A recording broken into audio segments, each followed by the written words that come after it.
Good morning to all of my dear students. Welcome to my channel Mahajis Blog. Mahajis Blog লৈ মই ইমৰান হুছেইনে তোমালোকক স্বাগতম জনাইছো। তোমালোকে মোৰ চেনেলটো যিমান বেছিকৈ সাবস্ক্ৰাইব কৰিবা নিতৌ এটা কৈ ভিডিঅ' পাবলৈ সক্ষম হ'বা। আজি আমি আলোচনা কৰিম এফাৰ্মেটিভ সেন্টেন্সৰ পৰা ইন্টাৰগেটিভ সেন্টেন্স লৈ কেনেকৈ লৈ যায়। Affirmative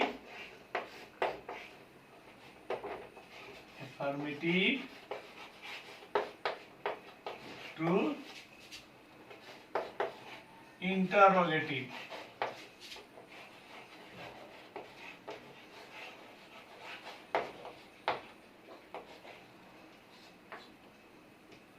Affirmative to interrogative. অসমীয়াত ইয়াক লিখে affirmative মানে হয়বোধক। হয়বোধকৰ পৰা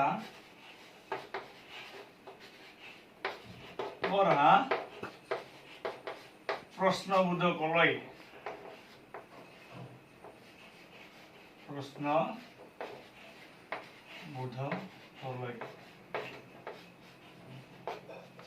So example number 1 মই লিখিছো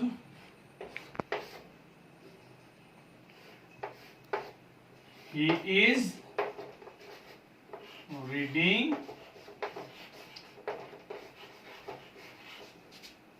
a book. এই সেন্টেন্সটো কেতিয়াবা পৰীক্ষাত দিলে এনেকুৱা turn into interrogative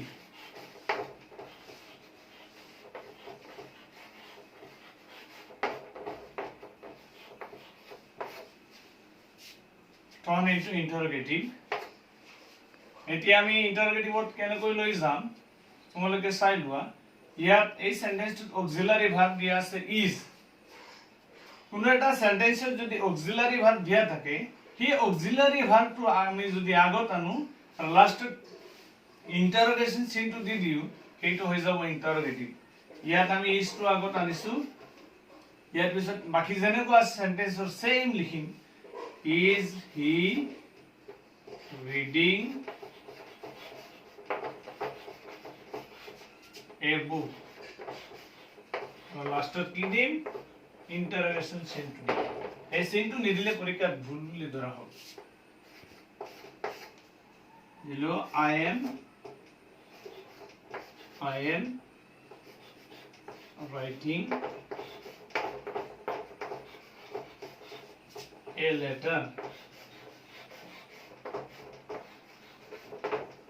এই সেন্টেন্সটো আমি প্ৰথম চাম পৰীক্ষা দিব এটো টাৰ্ন ইনটু ইন্টাৰগেটিভ মানে প্ৰশ্নবোধকলৈ নিব লাগে প্ৰথম চাম সেন্টেন্সত অক্সিলাৰি ভাৰ্ব আছে না নাই ইয়াত আমি পাইছো অক্সিলাৰি ভাৰ্ব কি am অক্সিলাৰি ভাৰ্ব থাকিলে ইন্টাৰগেটিভ লৈ নিয়াটো একেবাৰে সহজ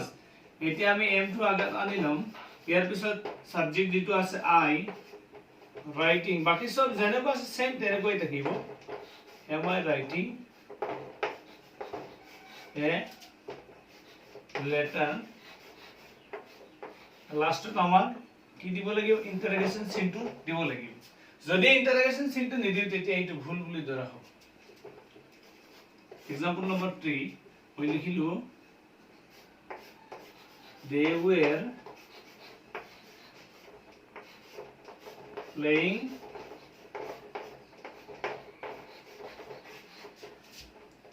in the field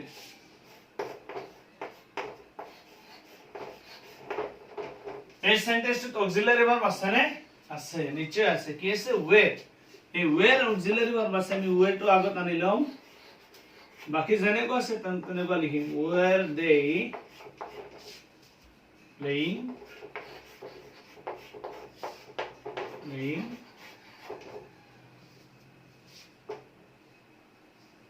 in the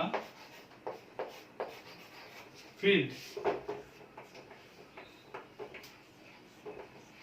আর লাস্টত কি দিম ইন্টারগেশন চিহ্ন দিম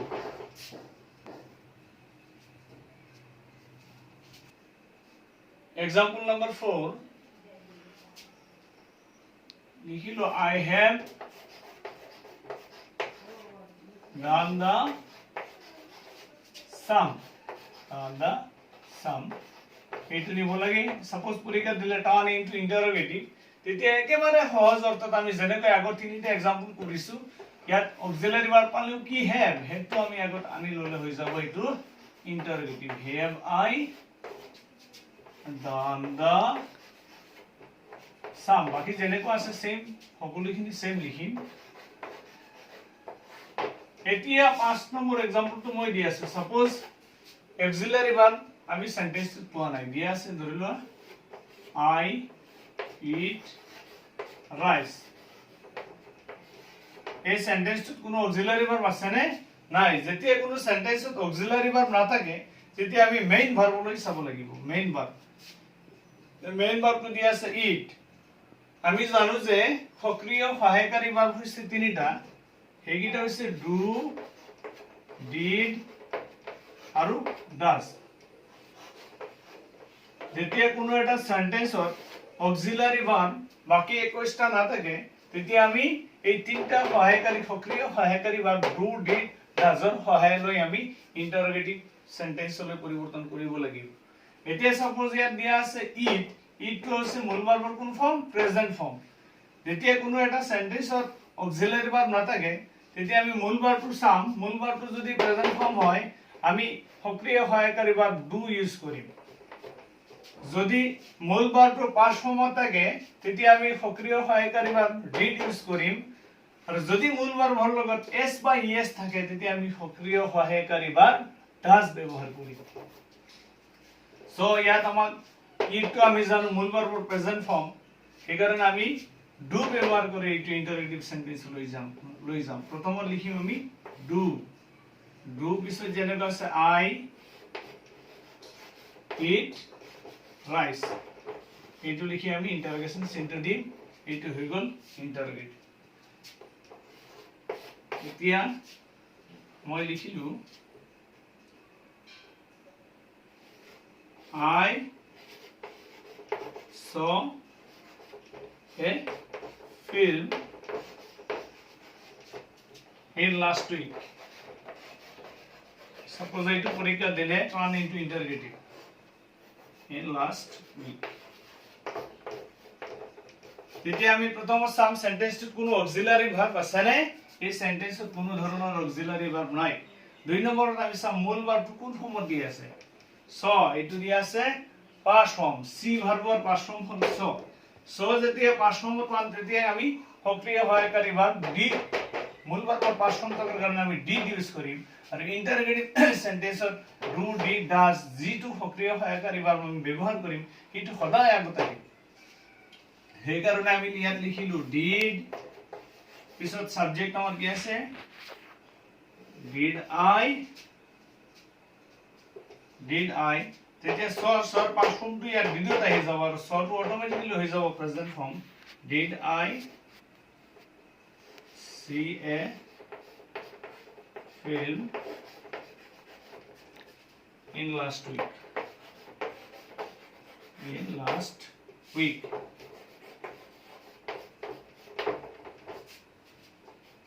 এতিয়া মই আৰু এটা এক্সাম্পল দি আছো she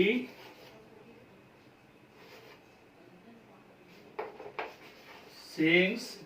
a song suppose এইটো পৰীক্ষা দি দিলে ইকুয়াল টাৰ্ন এইটো ইন্টাৰোগেটিভ সেন্টেন্স ইয়াত আমি চালো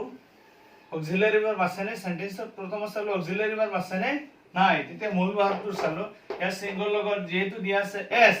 এতিয়া মূল ভাৰ্বৰ লগত s বা es থাকিলে আমি সক্ৰিয় সহায়কাৰী ভাৰ্ব does ব্যৱহাৰ কৰি এইটো ইন্টাৰগেটিভ সেন্টেন্স লৈ যাম ইয়াত কি কৰিম আমি লিখিম does পিছত সাবজেক্ট দিয়া আছে she আৰু এই সিঙ্গল s বা es ভাৰ্বৰ s বা es আহি গল আমাৰ does এইটো অটোমেটিক্যালি হৈ যাব present form sing a song আৰু লাষ্টত ইন্টাৰগেশন চিহ্ন দি দিম সো তোমালোকে বুজি পালা ইন্টাৰগেটিভ সেন্টেন্স লৈ আমি কেনেকৈ লৈ যাও প্ৰথমত আমি চাব লাগিব কোনো এটা সেন্টেন্সত যদি অক্সিলাৰি ভাৰ্ব দি আছে তেতিয়া সেই অক্সিলাৰি ভাৰ্বটো আগত আনি বাকি যেনেকুৱা সেন্টেন্সত যি লিখা আছে সেম লিখি লাষ্টত ইন্টাৰগেশন চিহ্ন দিলে হৈ যাব ইন্টাৰগেটিভ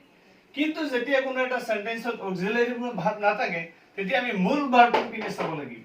যদি মূল ভাৰ্বটো প্ৰেজেন্ট ফৰ্ম হয় তেতিয়া আমি সক্ৰিয় সহায়কাৰী ভাৰ্ব ডু ইউজ কৰিম কৰি এইটো ইন্টাৰগেটিভ সেন্টেন্সলৈ লৈ যাম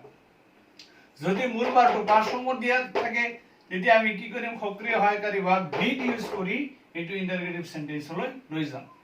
যেতিয়া কোনো এটা সেন্টেন্সত অক্সিলাৰি ভাৰ্ব নাথাকে আৰু মূল ভাৰ্বৰ লগত এছ বা ইএছ থাকে তেতিয়া আমি সক্ৰিয় সহায়কাৰী ভাৰ্ব